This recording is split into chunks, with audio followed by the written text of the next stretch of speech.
Hello everyone, welcome back to my YouTube channel. আজকে তোমাদের সাথে আবারও একটা ফুল লেন্থ ব্লগ শেয়ার করতে চলেছি। এর আগের দিন মিনি ব্লগে আমি তোমাদেরকে বলেইছিলাম যে আমার এখন র্যান্ডম ডাম্পস ক্লিয়ারেন্সের পর্ব চলছে, তাই জন্য অজস্র মিনি ব্লগস আসতে চলেছে যেগুলো ফার্স্ট ডেটের। তো তোমরা একটু কাইন্ডলি অ্যাডজাস্ট করে নিও। তোমরা বাই নাও বুঝতেই পেরে গেছো যে এই দুর্দশী গ্রীষ্মকালে আমি এরকম সোয়েটার পরে হাঁটাচলা করছি, তার মানে নিশ্চয়ই আমার মাথা খারাপ হয়ে যায়নি। এটা গরমকালের নয় বা এখন রিসেন্ট ব্লগ নয়, এটা আমার বিয়ের আগের মানে 2024 একদম স্টার্টিংয়ের সময়ের ব্লগ। তো আমি সেই সময় সমস্ত কিছু ব্লগ করে রাখার চেষ্টা করেছিলাম ঠিকই, কিন্তু এতটাই ব্যস্ত হয়ে পড়েছিলাম তারপরে পরেই যে সেই সব ভিডিওসগুলো এডিট করে ভয়েস ওভার করে হয়ে তারপরে আবার সেগুলোকে আপলোড করা, সেটা আর করা হয়ে ওঠেনি আমার। তো এত ভিডিওস আমার র্যান্ডামলি ফোনে জমা হয়ে গেছে যে এখন আমি নতুন কিছু ব্লগ বা ভিডিও শ্যুট করতে হলে আমাকে কিছু ভিডিওস ডিলিট করতে হচ্ছে, বিকজ আমার মেমোরিতে একটুও স্পেস নেই। তো আমি ডিসাইড করেছি যে সব কিছু আমি এবার আস্তে আস্তে ইউটিউবে আপলোড করে দেবো। ইনফ্যাক্ট এতটাই পুরনো হয়ে গেছে যে আমি অর্ধেক জিনিসের কনটেক্সটই ভুলে গেছি।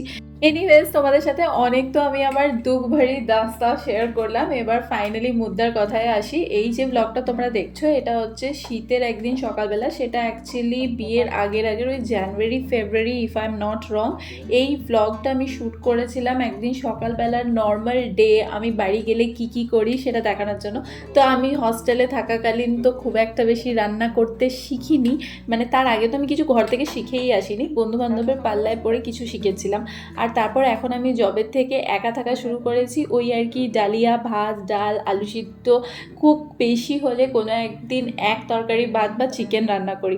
তো যখন আমি বাড়িতে যাই আমি চেষ্টা করি কিছু এক্সপেরিমেন্ট করার। তো এটা একটা খুব সামান্য সকালবেলার ব্রেকফাস্ট করার দায়িত্বটা সেই দিন আমি নিয়েছিলাম। মাকে বললাম আজ তোমায় করতে হবে না, আমি চেষ্টা করছি। তো স্যান্ডউইচ বানিয়েছিলাম। স্যান্ডউইচ মানে স্যান্ডউইচ টোস্টার বা সেই সব কিছুতে নয়, জাস্ট স্যান্ডউইচের মধ্যে পুরো প্রিপারেশনটাকে রেডি করে ওটাকে তাওয়াতে সেঁকে এগুলো করেছিলাম। অ্যান্ড ভাই ছিল আমার হেল্পার।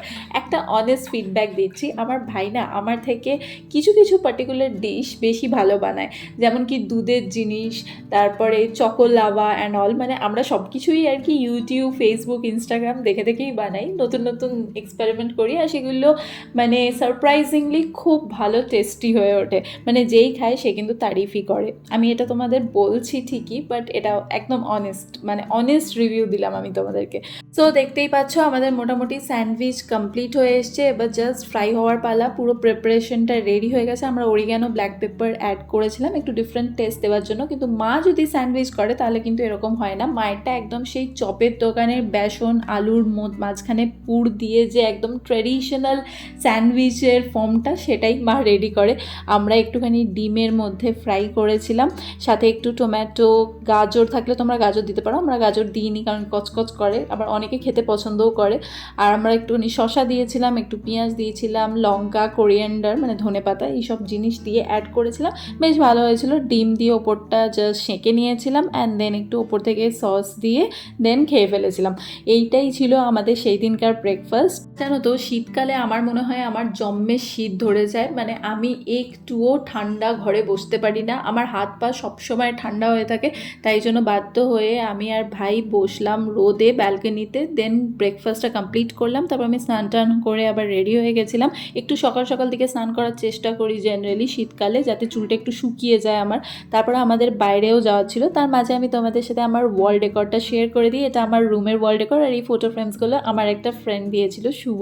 আর এই যে ফ্রেমে তোমরা ফটোসগুলো দেখছো, এগুলো কিন্তু কোনো পার্টিকুলার শ্যুটের নয়, জাস্ট ক্যাজুয়াল কয়েকটা শট নেওয়া হয়েছিল। আমার অ্যাকচুয়ালি ছোটোবেলা থেকেই ফটো তুলতে খুব ভালো লাগে, তাই জন্য আমি যখন তখন ক্যামেরা দেখলেই পোজ দিতে থাকি।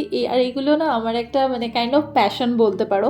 তোমাদের যাদের এই প্যাশনটা আছে তোমরা নিশ্চয়ই আমার সাথে রিলেট করতে পারছো। আমাদের বাড়ির এই ঠাকুর ঘরটা তোমাদের সাথে আমি আমার আগের অনেক ব্লগেও শেয়ার করেছিলাম। এটা হচ্ছে আমার মায়ের ফেভারিট স্পট, মানে বাগানের সাথে সাথে আমার মাকে যদি বলো ঘরের কোন অংশটা সব থেকে প্রিয়, তাহলে মা বলবে ছাদের বাগান, আর সেকেন্ড হচ্ছে এই ঠাকুর ঘর। মানে হয়তো ফার্স্ট সেকেন্ডের র্যাঙ্কটা একটু আগে পরে হবে, বাট এই দুটো আমার মায়ের ফেভারিট প্লেস।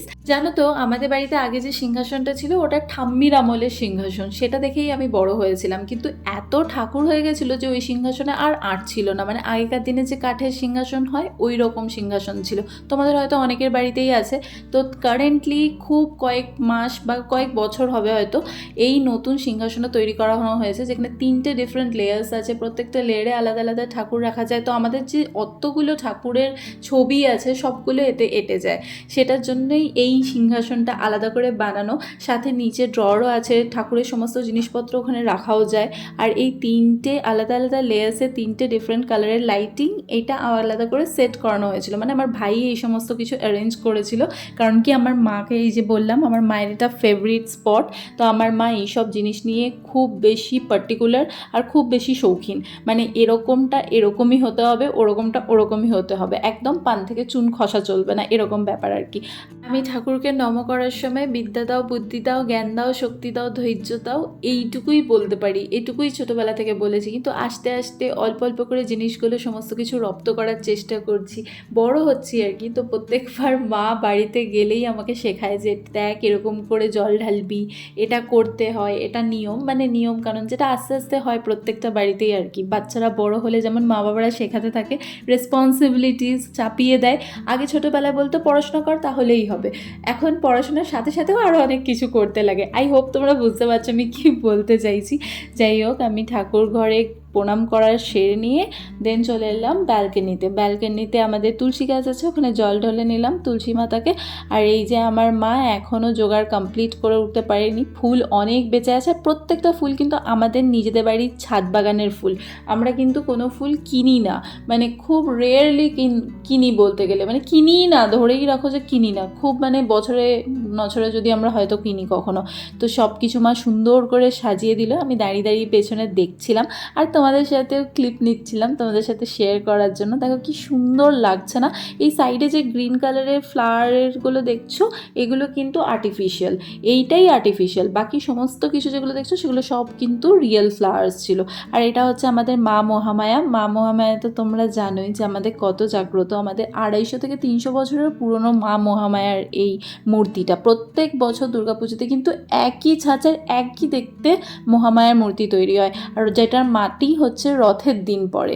আর এমন কোনো মানুষ নেই বা এমন কোনো দিন আমারও সাথেও হয়নি যে মা মহামায়ের কাছে কিছু চেয়েছি আর সেটা পাইনি।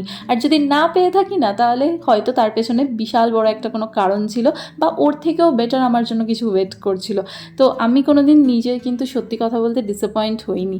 তাই জন্য মা মহামায়ার ওপরে আমাদের বাড়ির সকলের প্রচুর আস্থা, মানে বলতে পারো যে মা মহামায়ার জন্যই সব কিছু। ডাইনিংয়ে এসে দেখি বাবা হিসেব নিকেশ করছিল, ততক্ষণে আবার আমার একটা মিশো থেকে পার্সেল চলে এসছে। এটার প্রাইস ওই অ্যারাউন্ড 150-160 এরকম অ্যারাউন্ড। আর এতগুলো আইটেমস আছে, মানে তোমরা চুলের বিনুনি থেকে শুরু করে বান সব কিছু। অনেকগুলো তো আমি ইউজই জানি না, এবার আমি আস্তে আস্তে ইউটিউব দেখে খুঁজে খুঁজে চেষ্টা করবো যে এগুলোর অ্যাকচুয়াল ইউসেজ কী। কিন্তু প্রত্যেকটা জিনিস কিন্তু বেশ ভালো ছিল কোয়ালিটি ওয়াইজও। আমি লিঙ্কটা ডেসক্রিপশন বক্সে তোমরা যদি চাও বা কমেন্ট করে আমাকে জানিও, আমি তোমাদেরকে পিং করে দেবো, তোমরা চাইলে একবার দেখতে পারো। আমি এগুলো খুঁজছিলাম, অনেক সময় আমাদের লাগে চটপট রেডি হওয়ার জন্য, তো সেখান থেকেই জাস্ট পেলাম। দেন রেডি হয়ে গেছিলাম মানে রেডি তো হয়েই ছিলাম, জাস্ট স্নান করে যেই ড্রেসটা পরেছিলাম জাস্ট ওপর থেকে একটা জ্যাকেট ঝুলিয়ে নিলাম। অ্যান্ড দেন আমি বাবার ভাই চলে গেলাম আমাদের ভেন্যুটা ফাইনালাইজ করার জন্য। এটা হচ্ছে নেতাজি ভবনের গেট। আর সেই দিন যেদিন আমরা গেছিলাম সেখানে একটা কোনো অন্নপ্রাশনের পার্টি অ্যারেঞ্জ করা হয়েছিল, সেটারই এটা ডেকোরেশন। কিন্তু আমার বিয়ের সময় তো তোমরা বিয়ের অনেক ফটোজ ভিডিওসে দেখেইছো, এটা কিন্তু বিয়ের ডেকোরেশন নয়, বুঝতেই পারছো, রাইস সেরিমনি, ওই যে অন্নপ্রাশনে। আর কি সুন্দর সাজিয়েছে। আমরা ওখানে সমস্ত কিছু ডিসকাস করে নিলাম, প্রাইসগুলো ফাইনালাইজ করলাম, ইলেকট্রিসিটি, মিউজিক সব কিছু অ্যারেঞ্জ করে নিলাম, মানে ফাইনাল পাকা কথা বলে অ্যাডভান্স সব ক্লিয়ার করে দিলাম। দেন আমরা ট্রিপল ক্যারি করে বাড়ি এসেছিলাম, যেটা অ্যাকচুয়ালি উচিত ছিল না, বাট আমাদের কাছে যেহেতু একটা বাইক ছিল, একটা বাইকেই গেছিলাম, তাই জন্য এলাম বাধ্য হয়ে। দেন দুপুরবেলাতে লাঞ্চে ছিল এত টাইপের টাইপের মাছ, আর আমি বাড়ি গেলে একটু শাকসবজি খাই। তো আবার সেই রোদে বসে লাঞ্চটা কমপ্লিট করলাম। দেন খাওয়া দাওয়া হয়ে যাওয়ার পর আমি আর ভাই ল্যাপটপ নিয়ে বিছানার উপর উঠে গেছিলাম। শুধু পপকর্নটা আমাদের বাকি ছিল। বিকালবেলা তো মা চা কফিও দিয়ে যাচ্ছিল বিস্কিটের সাথে। আমি আর ভাই দেখছিলাম জওয়ান মুভিটা। তোমরা কারা কারা দেখেছো আমায় কমেন্ট করে জানিও, কারা হলে গিয়ে দেখেছো সেটাও বলো। আমি কিন্তু হলে দেখতে খুব একটা পক্ষপাতিত্ব নই, আমার মনে হয় কি যে হলের থেকে বাড়িতে বসে রিল্যাক্স করা বেটার। তো আমার তো এই ফিল্মটা সত্যিই ভালো লেগেছে, শাহরুখ খানের অ্যাক্টিংও ভালো লেগেছে, আর নয়নতারার ক্যারেক্টারটা তো উফ জাস্ট চুমু, সত্যিই ভালো লেগেছে। আমার নয়নতারা এমনিও ভালো লাগে নয়নতারাকে দেখতে, আর এই পার্টিকুলার ফিল্মটাতে ওর ক্যারেক্টারটা জাস্ট ওয়াও। এনিওয়েজ আমি আর ভাই কিছু খুনসুটি করছিলাম আর তোমাদের সাথে এই ছোটো ছোটো ক্লিপসগুলো শেয়ার করলাম। ওকে আমি বলছিলাম দেখ এই দিকে তাকা, তুই তো এই দিকে তাকাচ্ছিলিস, আর ও না ক্যামেরাটা অন করলে জাস্ট ক্যামেরা কনসিয়াস হয়ে যায়, তখন ওর অ্যাকচুয়ালটা করে না, আমি যেটা ক্যাপচার করতে চাই সেটা আর করে না। সো আজকের মতো আসি, do like, comment and subscribe.